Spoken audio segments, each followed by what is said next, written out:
Hello, I am Xarkun and this is World of Warships Legends. Today, we're going to talk about when is the best time to do the middle rush on this map. Dos Hermanos, or Two Brothers, as they say. We're in the premium Tier 7 Soviet battleship Lenin, a rare ship that not a lot of people have, and an extremely powerful ship. One of the Tier 7 battleships that, in my opinion, stands up the best to legendary tier battleships like the Yamato. And if you pay attention to the team lineup, then you will see that there are at least two Yamatos on the enemy team, and that, of course, makes things a little bit trickier than they otherwise would be if this was just a straight down-the-line Tier 7 game. Now, as far as rushing up the middle in Two Brothers, this is a strategy that you might have seen popularized by the popular PC streamer Flambass, who is a certified Unicum and is very good at rushing up the middle, albeit most of the times when he does it, it is with division mates, and sometimes it doesn't work out.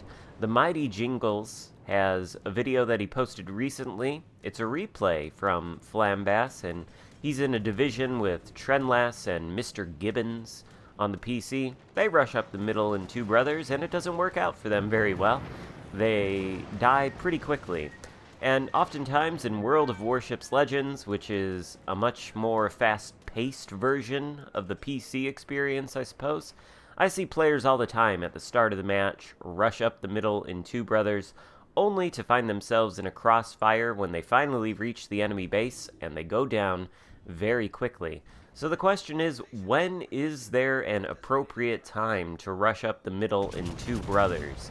And that's what I want to talk about here, because I found an appropriate time in this game. But the key to my success here is the fact that I have intelligence. And I'm not talking about, smarts, intellectual prowess or anything like that. Although it probably is helpful to have a little bit of that kind of intelligence if you're going to do well in this game. No, I'm talking about intelligence gathered by my team. I want to know where the enemy ships are at. So we just saw that destroyer over there, the Lo Yang, rush in on this side of the map and instantly die. He was the first on his team to go down, and so there are only two destroyers left. Now we're paying attention to the minimap. We see one of those destroyers is spotted on the opposite flank. Actually, both of them are spotted on the opposite flank. So there's the intelligence we need. We know that both of the destroyers are over on the other side of the map. They're not hanging around their base, and they're not hanging around the outside of the central channel. Meanwhile, we have both enemy Yamatos and I think two other battleships on the flank I spawned on. So the question is, what is the best thing to do with our ship? Because we don't want to push that flank that we were just going to. Again, we've got two Yamatos there, and all we could do, if we wanted to push that flank, is sit sort of bow in toward those, I think that's three, maybe four battleships over there. We don't need to sit bow into them. Our teammates have got that covered, and basically they're going to be there tying up those battleships for a while, and that is going to allow us to go up the central channel, which is going to allow us to get flanking shots on those battleships, and that's the whole idea here. And notice we didn't do this right at the start of the game. We waited a long time until we could determine that this was, in fact, the best course of action for us to take. And again, we know it's the best course of action for us to take, because if we were to press the flank that we initially started going toward, then we'd be bow into two Yamatos. We have 32mm bow plating. The Yamatos can overmatch that. Of course, we can angle the excellent side armor against the Yamatos and bounce their armor-piercing shells with the Lenin.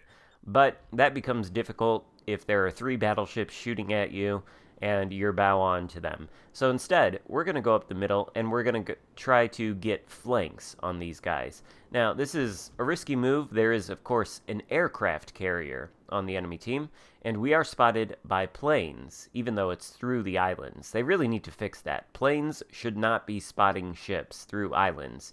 In any case, if the enemy is paying attention to the map, then they know we are here, and they should be paying attention to the map. Paying attention to the map is exactly how we knew that it would be okay to rush this channel, but of course they aren't. They aren't suspecting it at all. None of their guns are pointed this way, so we're able to instantly take out the broadside Iowa in front of us, and we're just evaluating our targets. It's really up to us who we get to shoot next. Pretty much most of them are broadside over here, but we do need to turn in to the left here, because now the Yamatos are probably going to start becoming aware of our presence, and we want to try to put this island between us and the Yamatos so that hopefully they can't damage us too much. Now we see that the Alabama is reversing, and he is trying to angle against us. The Lenin at these kind of ranges has pinpoint accurate guns. It is, I'd say, by far and away the most accurate battleship in the game at close ranges like this. You can place these shells wherever you want them to. And if I were going to shoot AP at this Alabama, I could absolutely place it in his superstructure where I know that I could deal damage.